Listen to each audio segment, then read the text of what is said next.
A'udzubillahi minasyaitonirrajim. Bismillahirrahmanirrahim. Alhamdulillahirabbil alamin wassalatu wassalamu ala asyrafil anbiya'i wal mursalin wa ala alihi wa ashabihi ajmain. Amma ba'd. Puji syukur kehadirat Allah Subhanahu wa taala karena kita masih diberi kesehatan, kesempatan untuk melakukan berbagai aktivitas. Salawat dan salam kita khaturkan kepada junjungan kita Nabi besar Muhammad SAW. Mudah-mudahan kelak kita mendapatkan syafaatnya.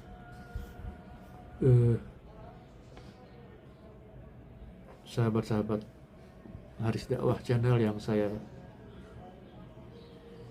muliakan dan semoga dirahmati oleh Allah.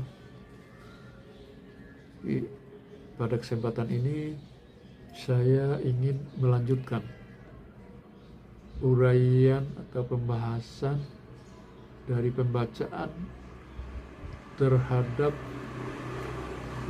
sejarah kisah hidup Rasulullah dari lahir hingga wafat atau sirah nabawiyah di episode ke-17. Jadi sekarang memasuki episode ke-17. Di episode yang lalu telah kita bahas mengenai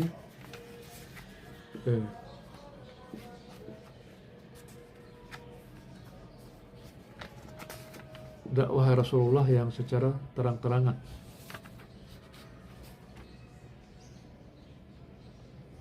Jadi sekarang setelah dakwah ini Rasulullah setelah dihadang, diancam kiri kanan oleh kaum musyrik Quraisy, termasuk keluarga beliau Abu Lahab, maka langkah selanjutnya beliau menghijrahkan sahabatnya ke Habasyah.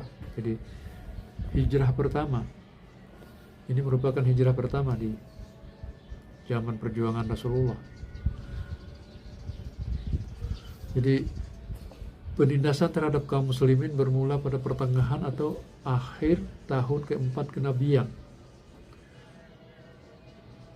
Jadi pada awalnya siksaan yang ditimpakan masih lunak,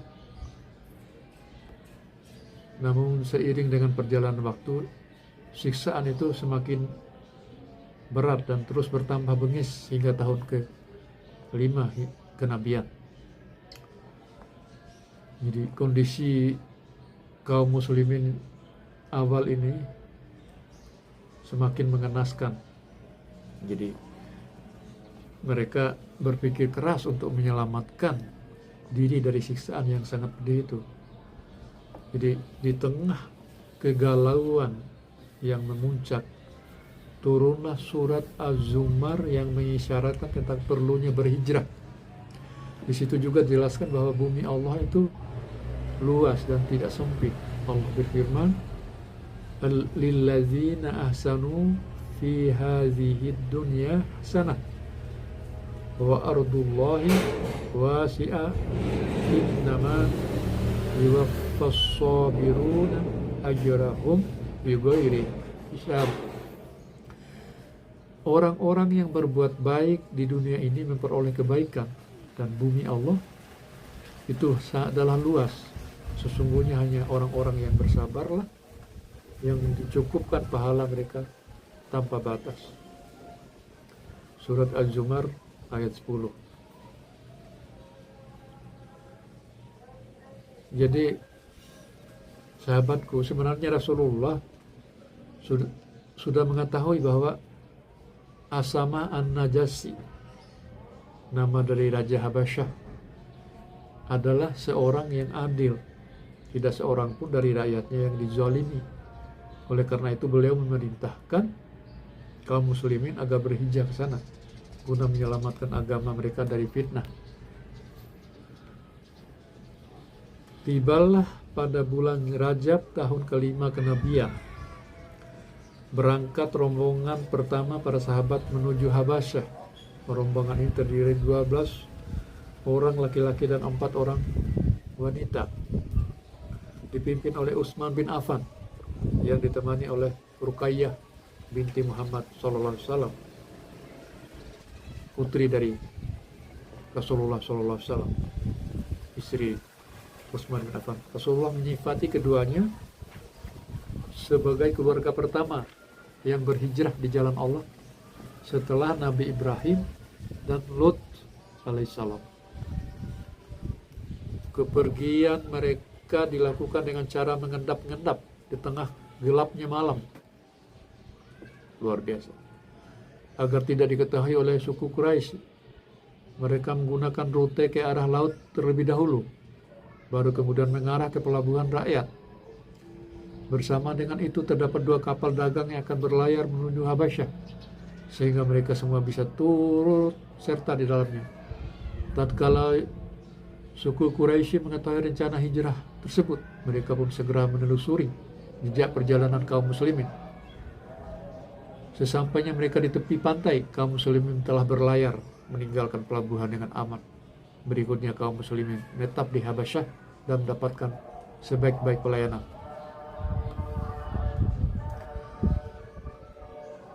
Nah, kemudian kaum muslimin sujud bersama kaum muslimin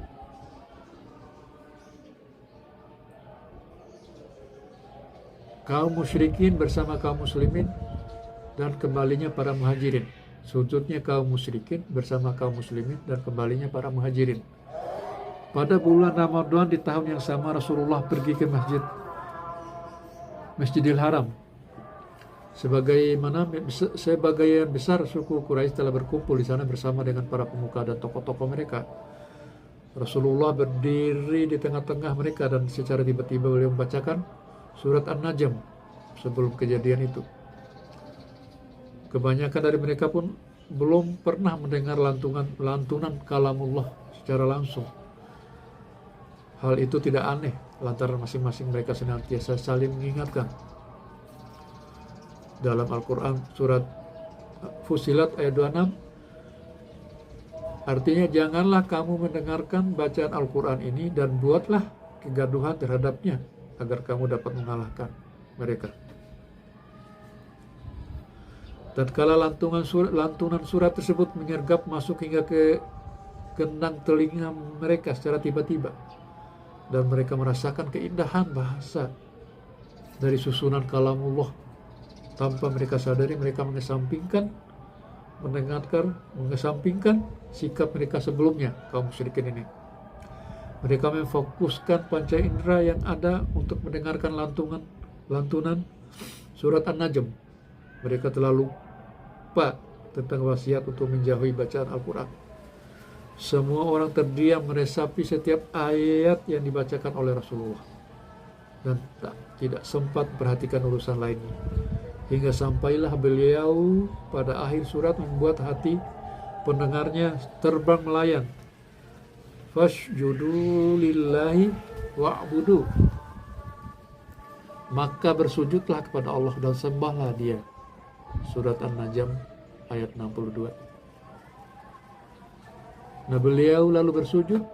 Melihat pemandangan itu, tak seorang pun dari mereka yang dapat menahan diri untuk tidak bersujud, sehingga semua orang tersungkur sujud bersama beliau.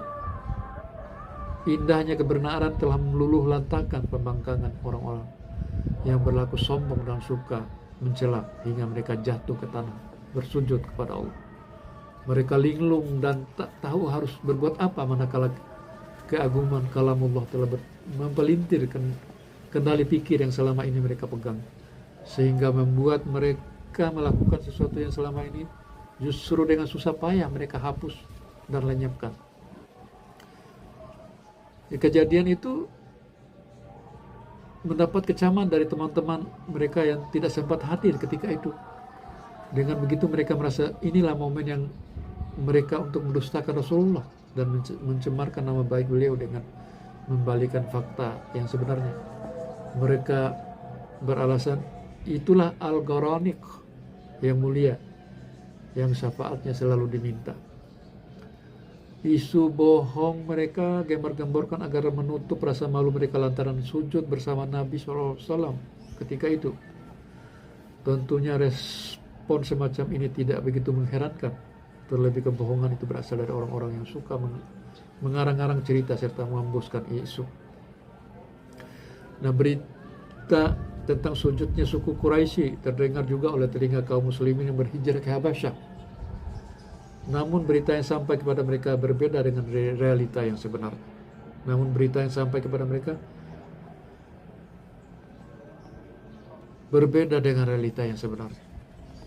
tersiar kepada mereka bahwa orang-orang Quraisy telah masuk Islam. Oleh karena itu pada bulan Syawal di tahun yang sama mereka kembali ke Mekah.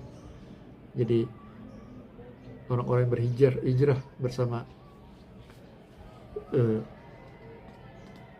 Utsman bin Affan ini pada bulan Syawal di tahun yang sama mereka kembali ke Mekah karena mendengar orang-orang Quraisy ini bersujud. Dan sesampainya mereka di daerah sekitar Mekah, barulah mereka mengetahui duduk perkara sebenarnya. Setelah itu respon kaum muslimin beragam. Sebagian mereka ada yang kembali ke Habasyah, sedangkan sebagian lain ada yang memasuki Makkah secara diam-diam atau berlindung di bawah suaka seseorang dari suku Quraisy. Sahabatku yang sama dirahmati Allah, setelah kejadian itu ternyata ujian dan penyiksaan dari suku Quraisy semakin menjadi-jadi. Mereka tidak ragu untuk menyiksa, meski itu keluarganya sendiri. Di tempat terpisah, orang-orang Quraisy tidak bisa mengambil orang-orang yang berada di bawah suaka Raja Najasyi. Lantaran mereka benar-benar dijaga dan diberikan pelayanan terbaik di sana. Nah, menyadari dan melihat realitas yang ada, Rasulullah SAW tidak ragu mengarahkan para sahabat untuk berhijrah yang kedua kalinya secara berombongan ke Habasyah. Jadi itulah sekelumit periode hijrah pertama dari umat Islam, yaitu hijrah ke Habasyah yang dipimpin oleh Utsman bin Affan dan istrinya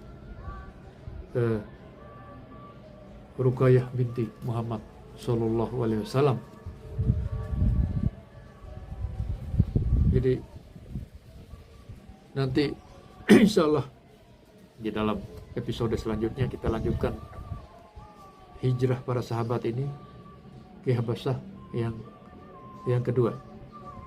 Demikianlah uraian dari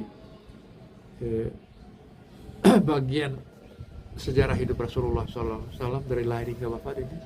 Semoga kita petik hikmahnya dan mengambil pelajaran agar bisa mengukuhkan